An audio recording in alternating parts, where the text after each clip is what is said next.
万卷书不如行万里路，道听途说不如听我说说。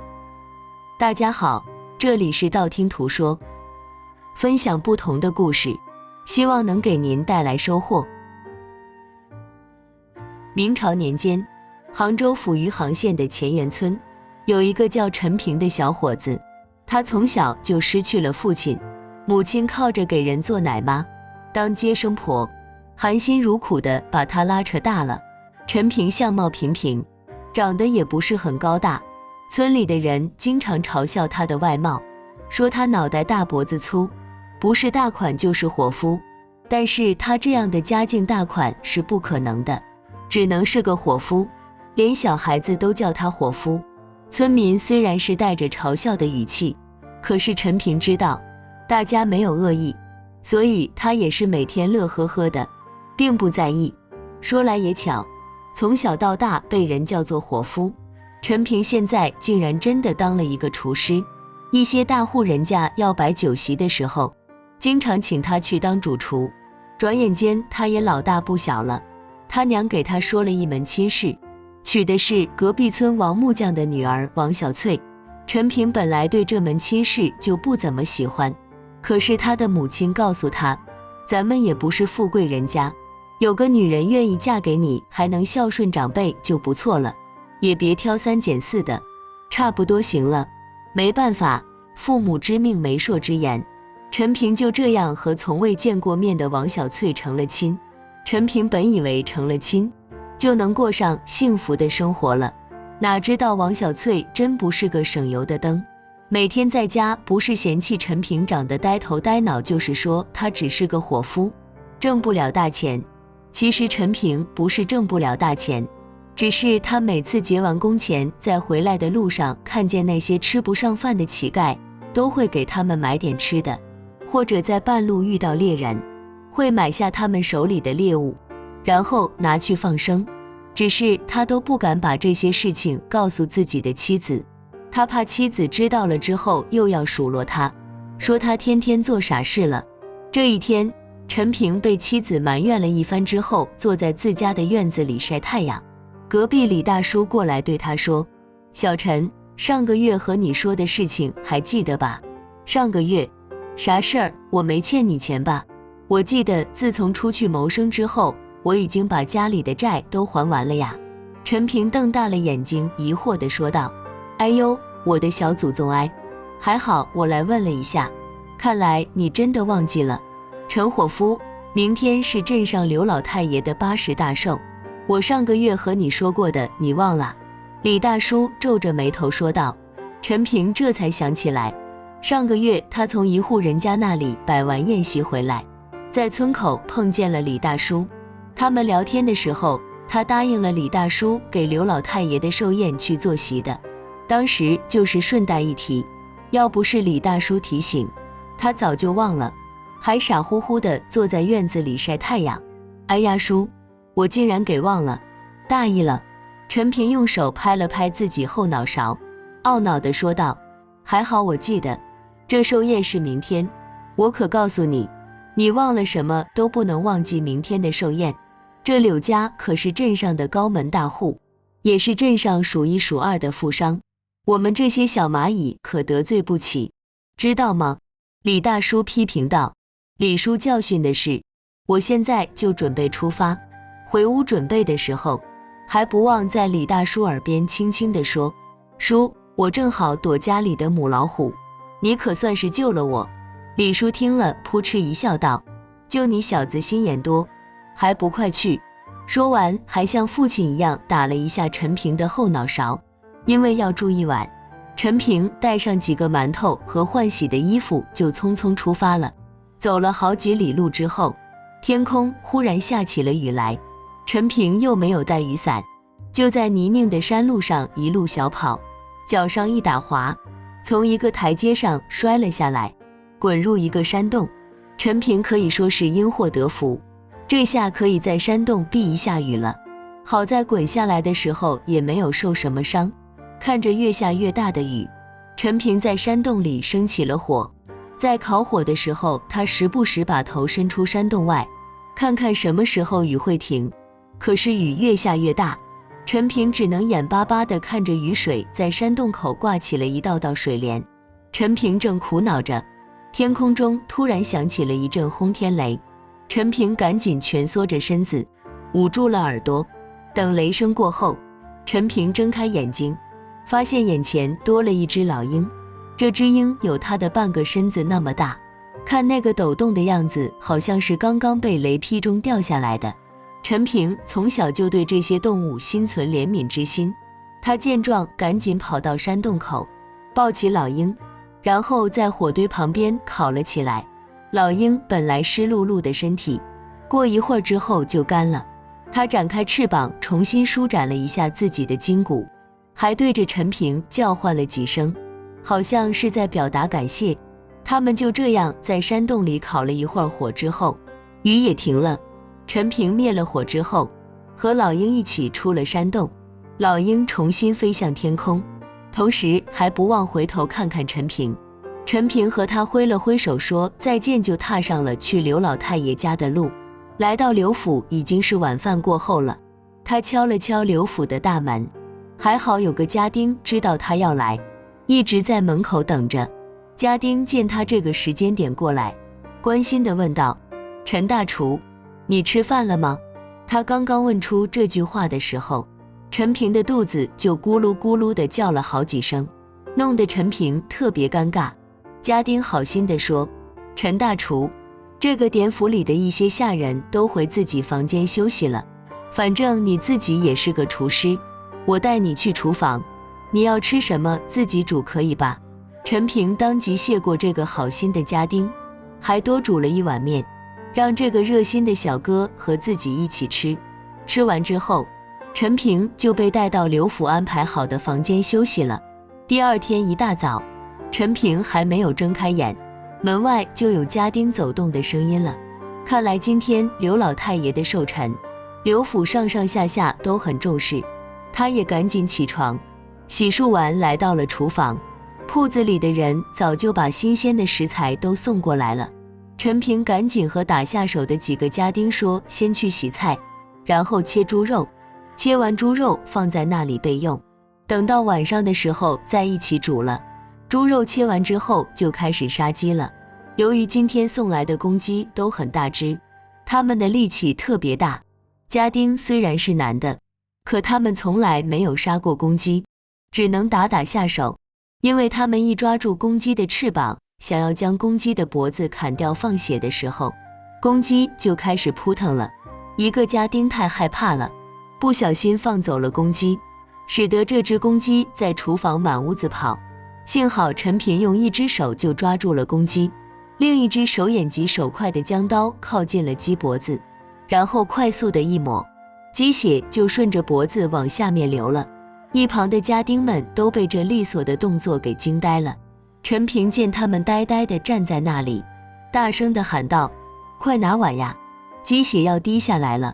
鸡血冻住了也是一道美味佳肴，我晚上还要用它做菜呢。家丁们这才反应过来，他们站起来，拿碗的拿碗，过来抓鸡的抓鸡。厨房里又开始忙活了。这时陈平的嘴里不断地念着南无阿弥陀佛，罪过罪过。这是陈平的旧习惯了，他本不想杀生，可是身为厨师不得已而为之，因此每次杀完活物之后，都会念上几句佛经，希望可以帮他们超度。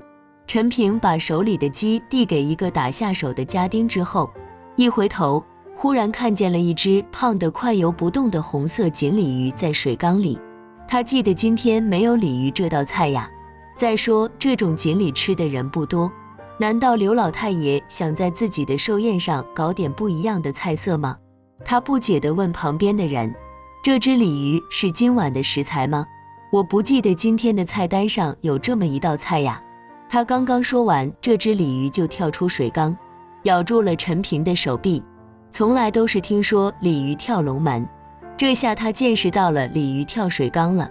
看着自己被咬出血的胳膊，他还是有点生气的。可他转念一想，不能暴躁，这些活物都是有灵性的，可能知道自己要死了，再做最后的挣扎也说不定。只可惜这鲤鱼现在身在刘府，只能当盘中餐了。可惜呀，可惜。一个家丁正要和他搭话，告诉他鲤鱼的情况。这时，刘老太爷的女婿领着刘老太爷到了厨房，大家看见主人来了，都起身相迎。刘老太爷看见陈平后，客气地说道：“陈大厨，今天晚上的晚宴就麻烦你了。”刘老太爷的女婿见状，赶紧领着他来到水缸旁边，激动地说：“爹，您看，这只锦鲤是我特意为你准备的。我昨天去小溪边钓鱼，哪知道忽然看见这只彩色的锦鲤，我一想到今天是您的寿辰，这不是刚刚好有个好彩头吗？今晚我让陈大厨煮了上桌，给您贺寿。”刘老太爷扒着水缸看了半天，叹了一口气说道：“你糊涂啊！既然这锦鲤有好的寓意，怎么可以随便杀生？还是放了吧。况且你看这种鲤鱼，养到这么大了，这个肉都是柴的，肯定也不好吃，上桌又有什么意义呢？那岳父大人，我等会叫小的们把它放到自家的水池里，让您平时欣赏怎么样？”女婿说道：“放了吧，或者送人也可以。这鲤鱼本就不属于这里，你现在抓了它，把它放在这么小的水池里，它失去了自己的孩子和家人，那我这做寿就要变成作孽了。”刘老太爷伤心地说道。女婿听了只好作罢。陈平站了出来，问道：“刘老太爷，能否把这只鲤鱼送给我了？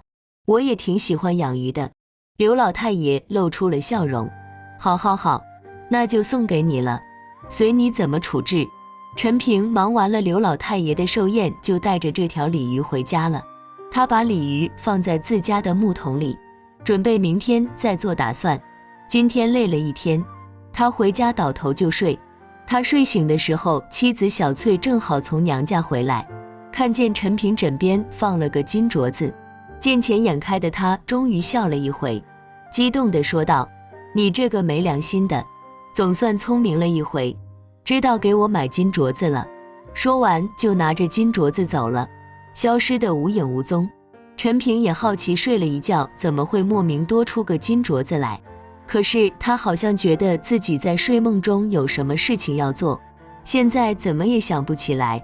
但是他记得昨天的那条鲤鱼被他带回来了，他得赶紧去看看还是不是活着。他来到自家厨房，看见家里的猫正盯着木桶，恨不得把木桶里的鲤鱼给吃了。他赶紧跑上前，用双手把猫驱赶出厨房，边赶边念道：“去去去，去去去！”猫儿见状，叼起桌子上的一块小鱼干，从厨房的后门逃走了。陈平看着鲤鱼观察了好久，心想：这鲤鱼该怎么煮呢？是清蒸还是红烧？家里的这个婆娘今天心情这么好，也没有找我吵架，不然给她一半清蒸，一半红烧吧，省得她天天埋怨我，说自己嫁过来这么久了，也没有过上好日子。今天一次性给他好好补补。说干就干，陈平把鲤鱼从桶里捞了起来，拿起他平时宰鱼的那把刀，准备下手了。让他感到奇怪的是，今天的鱼异常的听话，异常的乖。平时他杀鱼的时候，一只手根本按不住。就在陈平准备从腹部切入一刀的时候，他突然头疼欲裂，好像有什么东西在脑子里晃荡了一下。他摇了摇头，用力眨了几下眼睛，看看四周，扔掉了刀，嘴里念着：“我拿这只鲤鱼回来是要到后山的小溪放生的。我在干嘛？我不能随便杀生，我要吃素。阿弥陀佛。”他赶紧扔掉刀，重新找了个麻袋，把鲤鱼套上，准备去后山了。可鲤鱼却一反常态，拼命地扭动着身躯，不愿意去后山，似乎不愿意自己被放生。陈平没法，用尽自己的力气将鲤鱼套进了麻袋，就出门了。来到小溪边，他打开麻袋，将锦鲤倒了出来，扔进了小溪中。这时天空阴云密布，打起了雷，像是在生气。有一个声音在陈平的耳边响起：“你小子恩将仇报，我救了你，你却将我放生了，我生气了。陈平看看四周，发现没有一个人，难道是这鲤鱼在讲话吗？他往小溪里一看，这只鲤鱼果然没有离去，还徘徊在岸边。于是他问道：鲤鱼，鲤鱼，是你在讲话吗？不然这里还有别人吗？你这个忘恩负义的家伙，今天我要替天行道。鲤鱼生气地说道。陈平首先是被吓了一跳，鲤鱼竟然会说话，接着他就瘫坐在地上，结结巴巴地问：我不认识你呀。什么忘恩负义？我这么多年从不杀生，我媳妇都说我天天吃素，都没有给她过好日子，怎么还说我恩将仇报了？你拿了金镯子就翻脸不认人了吗？你真是畜生不如。鲤鱼继续说道：我娘子拿的那个金镯子是你的吗？我真的一点都不知道，还请息怒，我马上回家叫她还给你。陈平害怕地说道：别说了，少废话，不要在这里假惺惺的了，今天就要取你性命，反正你的命也是我给的。鲤鱼愤愤地说道。说完，鲤鱼就跃出了水面，嘴里吐出一道光，射向陈平。陈平害怕地捂住了自己的头，眼看就要有生命危险。一只老鹰从空中飞了过来，用翅膀挡住了这道光。陈平这时才捡回了一条命。这只老鹰不但救了陈平一命，他的嘴里还叼着一只金镯子。鲤鱼一看，生气地说：好啊，鹰食王，竟然是你偷走了我的金镯子，怪不得这小子什么都不知道，我要杀的应该是你，而不是这臭小子。鲤鱼精，你不要动不动就生气，你就是太冲动，不听别人解释，才落得如此下场。先让陈平恢复一下和你之间的记忆可好？老鹰说完，就把嘴里叼着的金镯子戴到了陈平的手上。陈平的脑海里穿过时空的缝隙，想起了昨晚在梦里发生的一切。原来昨天陈平回家倒头就睡，他从刘府带回来的锦鲤其实是一条鲤鱼精。本来他是故意让刘老太爷的女婿抓到，然后在刘府让人斩杀做成一道美味佳肴的。因为鲤鱼精原本是在观音菩萨的莲池里游荡的，每日听菩萨念佛就有了灵性，可以幻化成为人形。有一日，观音菩萨去文殊菩萨那里讲经论法了，鲤鱼精趁机变成了人形到人间游玩，结束之后又偷偷地返回莲池。鲤鱼精以为观音菩萨一直被蒙在鼓里，可是菩萨一直在等他自己开口认错，结果鲤鱼精不但不认错，还撒谎说自己没有去过人间。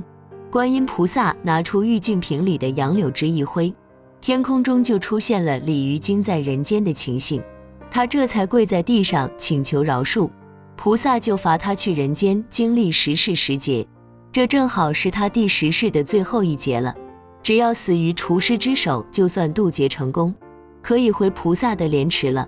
可偏偏刘老太爷心存善念要放了他，而陈平也是个心善之人，想把他放生了，这样一来他这个劫可怎么渡？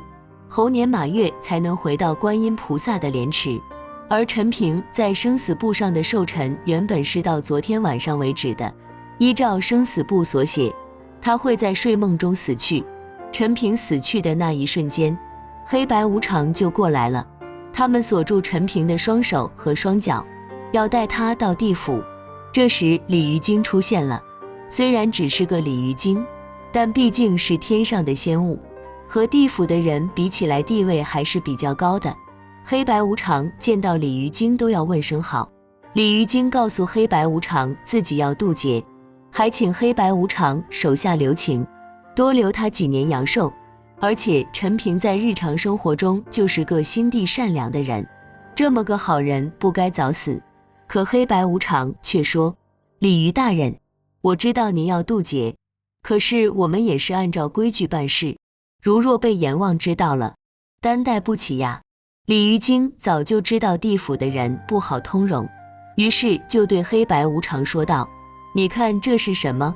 黑白无常定睛一看，他手上握着一瓶观音菩萨莲池里的甘露。黑白无常两人常年在地府工作，越到下面火焰越烈，尤其是第18层地府的火焰，烤的地府干活的人都受不了，更何况是那些魂魄。如果喝一滴这个甘露，黑白无常的全身都会舒畅，地府的火焰再多也不怕了。只是这东西如果不是菩萨所赐，没有人能得到。鲤鱼精本就是莲池的鱼，1-2滴甘露还是能拿到的。鲤鱼精把甘露送给黑白无常，黑白无常当即给陈平的寿命增加了20年，以后还要增加寿命就要看他自己的造化了。黑白无常走后，陈平当即跪了下来，愿意为鲤鱼精做牛做马来报答天寿命之恩，并且说道：鲤鱼仙人，有什么事尽管吩咐，我能做到的我一定照办。鲤鱼精和他说了事情的缘由，还嘱咐道：你一定要用刀亲手了解我的性命，把我煮了吃掉，这是我的最后一劫了。陈平听了之后，脸上露出了忧愁的表情，为难地说道：那万一，我是说万一，我忘了怎么办？到时候不就成千古罪人了吗？忘了你就把20年阳寿还回来吧。旁边不知从什么时候开始出现了另一个人，这个人有着人身，但是他的头却是公鸡的模样。你是？陈平望着眼前的这个人，仿佛在哪里见过，但是他想不起来。你不记得我了？我就是你今天早上宰杀的那只大公鸡，我乃卯日星官，我是陪着鲤鱼精下来历劫的，本想着今天和鲤鱼精一起被宰杀，哪知道如今我已功成身退，马上要回天庭了。鲤鱼兄还差你那一劫。卯日星官说道：实在该死，我也是不知道，给各位仙人添麻烦了。陈平不好意思地说道：不知者不怪，你现在知道就好了。鲤鱼精扶起了跪在地上的陈平，继续说道：你的担心的确是有道理的，每个人在做完梦之后都会忘记自己在梦中到底做了什么事情，我早就想到了。接着鲤鱼精从嘴巴里吐出了一口气，这口气慢慢凝结成了一颗珠子。鲤鱼精把这颗珠子拿在手上之后用力一揉，手上就出现了一只金镯子。他把金镯子递给陈平，说道：这个镯子给你，你明天醒来之后第一件事情就是把这个金镯子戴在手上，这样你就会想起梦中发生的所有事情，帮我渡劫了。切记别让人拿走，要是被别人拿走了的话，你就会失去梦中的全部记忆。陈平点了点头，就接下了这个金镯子，说道：我一定不负仙人所托，好好保管这个金镯子，不被人拿走。这个镯子现在交到你手上，就当做我们之间记忆的连接物，事成之后，这金镯子就归你了，就当做我对你的报答吧。鲤鱼精说道：好巧不巧，陈平醒来的时候，他的妻子正好从娘家回来，看见床头的金镯子，就赶紧拿了金镯子出门炫耀了。这个金镯子，他连摸都没有摸到过，更何况是想起来宰杀鲤鱼了。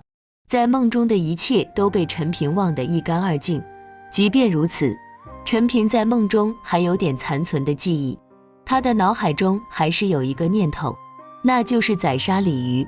他来到厨房，拿起刀想下手的那一刻，记忆却完全消失了，而他的良知又回来了，所以他放下了刀去放生。鲤鱼精在木桶里看着这一切，真的好生气。他以为陈平是故意的，并不知道金镯子被小翠拿了，就在放生的那一刻，要让陈平尝尝他的厉害，结果就发生了上面的一幕。我想起来了，我全都想起来了，真是对不起，我害怕的事情竟然真的发生了。鲤鱼仙人，我的金镯子被我家娘子拿走了，我才会忘记梦中的一切，实在惭愧，我马上按照您说的去做。陈平说道。陈平这边话音刚落，就把注意力集中到了鹰石王的身上，问道：你是不是我在山洞的时候救的那只老鹰？原来你会说话呀，我何德何能竟然和你们这些仙家说话，感谢你的救命之恩，让我和鲤鱼仙人解开了误会，该是我谢谢你才对。那天下雨，我一时找不到避雨的地方，不小心被雷姆劈中，要不是你，我也活不到今天。再说鲤鱼兄弟曾经也救过我，也算我的好朋友，朋友之间都是相互的。鹰石王应声道。陈平听完之后抱起鲤鱼就往家走了。这次鲤鱼没有在他的怀里活蹦乱跳了，而是乖乖地等待着自己即将到来的命运。到了家之后，陈平拿起刀就要往鲤鱼的腹部扎过去，可背后突然又出现了一个人，用刀顶住了陈平的脖子。我说陈大厨，难道这鲤鱼送给你了，就真的是你的囊中之物了吗？我没有见过你这么没有眼力劲儿的人，还是把它还给我吧。破门而入的正是刘老太爷的女婿。原来刘老太爷虽然把这锦鲤送给了陈平，可他女婿觉得这鱼是他自己钓来的，他要拿回家放在自家的水池里观赏用，怎么可以给外人得了便宜？可等寿宴结束，他急急忙忙赶到厨房的时候，陈平早就带着锦鲤走了。不甘心的他马上带着一个下人找到了陈平的家。他刚刚进来的时候，家里没有一个人，正打算回去的时候，却在大街上看见陈平抱着锦鲤，不知道从哪里回来了，便叫身边的下人先跑过去堵住陈平，自己则慢悠悠地走过来。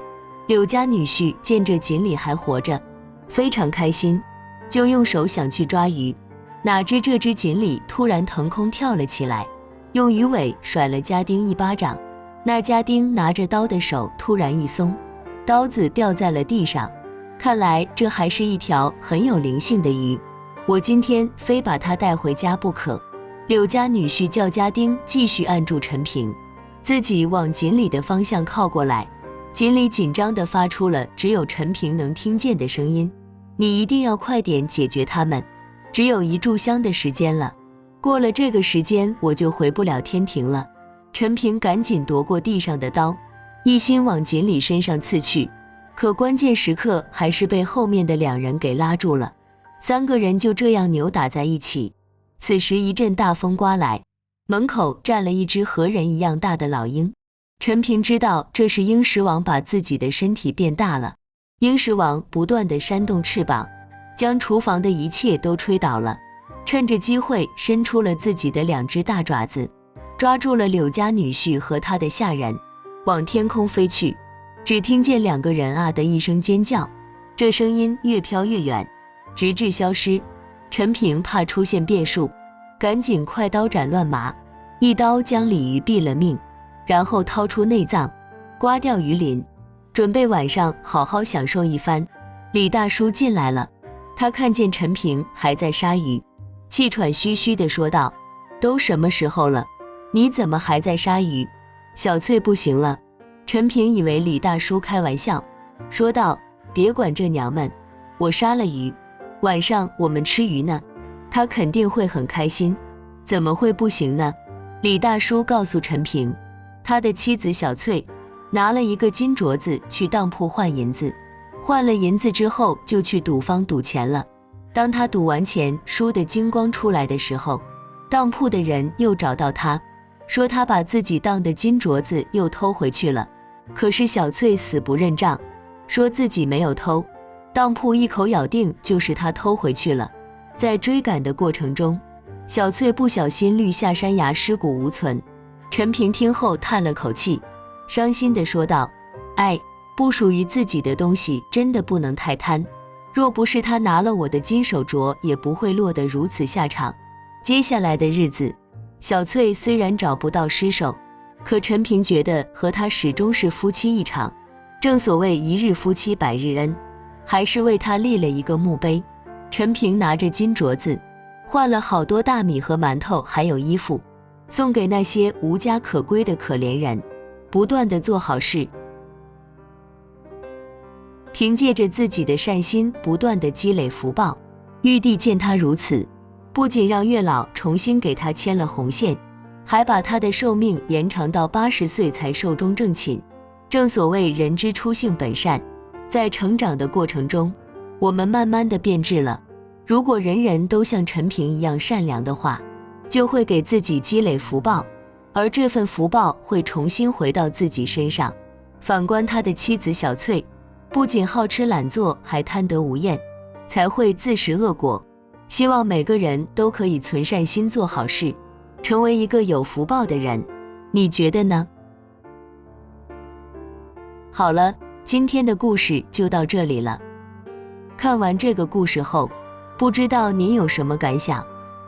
欢迎在下方留言，不要忘了点赞和订阅。希望能给您带来收获，感谢您的观看，我们下期节目再见。